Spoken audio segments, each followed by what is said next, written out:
I mean, you don't have to announce what's on the call. Sorry. We'll get to you. Don't worry there, number caller. We're not saying we won't get to you. Just John doesn't want to take that one right now. Let's do Konnor on line 2. Okay, we're going to do Konnor on line 2 in Kansas. Eucharist miracles in Italy, bread into flesh, wine into blood. Hi, Konnor. You're on with Tracie and John. Hi, how are you guys doing? We're doing well. How are you? Oh, I'm doing all right. Hanging in there. Just got done with finals week last week. Oh, good. Yeah. So my question was how you would, since you do not believe in God, how you would describe the Eucharistic miracles that happen, even still to this day. I don't believe that they actually happen. Yeah. Okay. So the specific one would be the miracle of Lanciano, where a priest was celebrating Mass and holding up the host during the consecration, and it started to bleed, and it was turned out that it had turned to flesh, and the wine turned to blood. And then they examined it in the 1970s in Siena, a professor from Siena and his assistant. And they found out that the flesh is human flesh and the blood is human blood. That the flesh is actually from heart tissue that cannot be extracted without killing the person, but yet it was still living because it had white blood cells. And then also the 5 droplets of blood, when you weighed them each separately, they all weighed a specific gram amount. I think it was 1.83 grams. And then when you weighed each one of them together, they all weighed the exact same also. Same with if you had weighed 2 or if you had weighed 3. I'm not familiar with this specific story, but what I'm hearing is a bunch of claims about what happened. Mm-hmm. I'd be real interested to know who the they was who actually analyzed this and where I could find their study. I would want to know things like was this host, does it have a chain of custody for how it got from the priest's hand to whatever vessel they tested this stuff in? I would want to know how they know it was the same substance. I would not want to know who witnessed things bleeding. There's a lot of questions I would have about that. I wouldn't just accept anything at face value, especially something that's, especially a claim that's that. Yeah. I mean, that's fair enough, too. Fair enough. The blood was also consistent with that taken from the Shroud of Turin, too. It was the same blood type. It was also the same from the same person. Okay. Well, that's news to me because as far as I know, the Shroud of Turin didn't actually have any actual blood on it. Yeah. So you might be thinking of the study that was done. I forgot the year now. But they had actually examined the patches on it that had repaired it, and so they didn't think about and so they didn't think it was attributed to them, and then they re-looked at it later, and they actually found the actual that it was around the time of Jesus. That part I'm not familiar with, that ever happened. Okay. But in general, all I can do is tell you how I would approach as a skeptic claims like that. Mm-hmm. And I would, there would be a lot of things that I would need to know before I would accept that a miracle happened. Okay. In general, then, what would you? Given these claims given to you, would you then come to think that maybe there is a God? Or at least being open to that idea, or well, I'm always open to that, but we kind of I don't know if you were listening to the prior call where we were talking about somebody who allegedly restored sight to a blind girl, and Tracie made the point that if this could be demonstrated and repeatable, and he healed a whole hospital full of people, all we could say is that this person has some kind of unknown healing power. That doesn't mean God. That doesn't mean Jesus. That means we don't know. Yeah, and so I would say, I would answer the same thing about this. If a guy had a host that turned into flesh and blood, why do you leap to God? I think, well, it's because of where it happened and when it happened. Where do they have the fragment today? Where are they holding it? Like, where's the sample? I believe it's in Italy. That's a big place. Yeah, I know. So is it preserved? It is preserved. It's in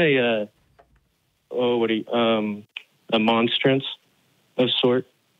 I believe maybe in Siena, because that's where the assistant professor was from, and that's also where it took place, was in Lanciano, Italy.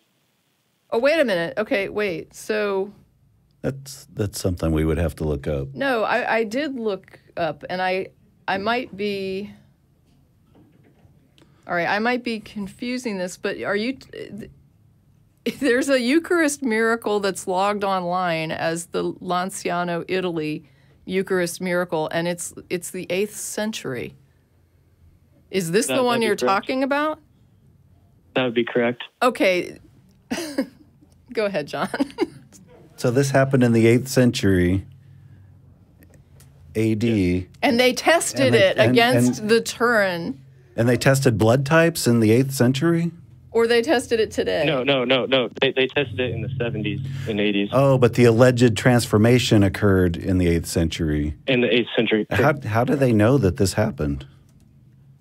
Just stories they handed down? Okay, so it's a story. Because it's been in sight since the 8th century, so everybody has been able to see it, and then they tested it in the 70s. Well, I might believe that they have a vessel that has some human flesh in it, but that doesn't mean that the story is true. Yeah, but that flesh is alive with white blood cells, and if you know, I'm not sure on your background, but I mean, if the blood can only contain white blood cells if it's alive and not in the air, because then they die very immediately. Well, it's in a sealed vessel, right? Yeah, they had to take it out to test it, did they not? Okay. I'm still not seeing how this proves that the story is actually true. Shouldn't it prove that the story is true? No. You test a substance in a vessel, and all you know is you have a substance in a vessel. I'm finding questions about whether this was ever tested or whether that's a story. I've got a thing here that says there are stories that in 1973 the non-existent Higher Council of the World Health Organization spent ages checking it and verified it. The heart muscle was deliberately mummified, for it has nail holes. I mean, these are just like some of the stories that had come out, but I don't think any of this is verified. So the scientist that investigated it was Professor, I'm not sure how to pronounce it, but Odoardo, Odoardo, Linoli. He was a professor in anatomy and pathological histology and in chemistry and clinical microscopy. And I think it's fair to say that this professor wasn't around in the 8th century when this miracle happened, right? Well, I think what he's saying is that this guy would have tested the preserved fragment against the Shroud of Turin. I think that's the claim the caller is making. Oh, I thought that was just an aside, and the main point was that communion host turned into flesh and blood. Or are you more concerned that it matches the Shroud of Turin? Both. I think they both can hold on their own. I also think that they can both can go together. Because I would just say we have a vessel with some mummified stuff in it, and we have a story from a long time ago. And but what I'm saying is that the flesh is alive and the blood is alive. Well, if it's mummified, though, how is it? If it was alive, my first conclusion would be that it's not, 1,200 years old. Yeah, that's the miracle in the fact. So how do you know that that wasn't put in the vessel a week before the scientists tested it? That's because the white blood cells would have died within the week. Okay, the day before. The white blood cells would have died the day before. Well, the white blood cells in it cannot survive very long. Also, you would think that the scientists would be able to say, hey, yes, this is from yesterday. It's not from 1,200 years ago. In all actuality, they said, no, this is living flesh and blood. I still don't see how that gets you to 1,200 years old.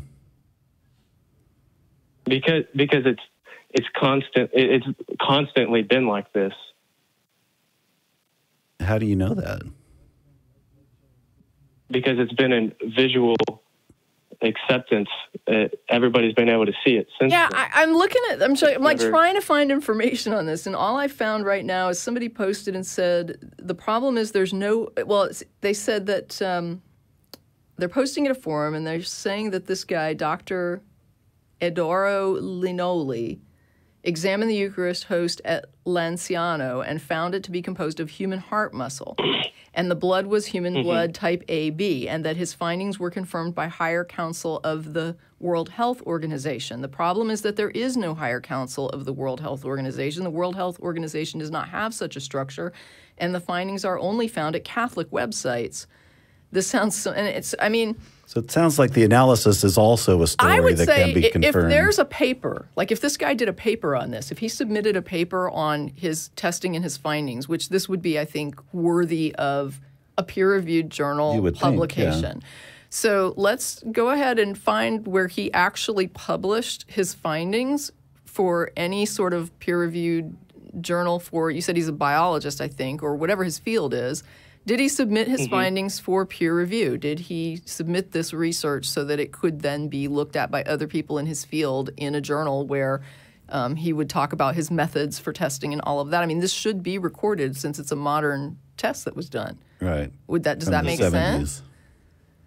Yeah, that would be something. So let me just say that if you can find where there's a research paper for this, where this guy published his findings like really academically, not just in these stories that are going around on the internet, go to our blog at the Atheist Experience. It's going to be at, what is it? freethoughtblogs.com/AXP. Okay.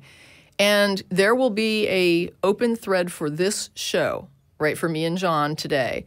And if you go there and post that link so that people can see the actual research described, which is the benefit, I guess, of publishing for peer reviews, that everyone can see what you did, how you did it, what your claims are, and then people can respond to that and also repeat if available. I know the Catholic Church doesn't always give out relics for testing, but the idea that it could have been published for peer review. Now, I will warn you that when you go to the blog and you post, if you've never posted to the blog before, you have to wait for moderation. I try to check the first 2 or 3 days after the show to make sure that any new people get cleared right away. After that, it might take a day or two. So don't freak out if you go to post the link and it doesn't show up immediately. It just means you have to be moderated. Once you're moderated, you can post at will, and then you could respond to people on the fly, and you wouldn't need somebody to moderate you. But I'll definitely be on the lookout for that. And I would say that way, because right now what's happening is John's just asking a lot of questions. Yeah, because this is the first I've heard of it. But I think if we had the actual write up from the guy who did the testing, that would be probably really helpful. Does that make sense? Okay. Fair enough. All right. Well, I thank you very much for your call.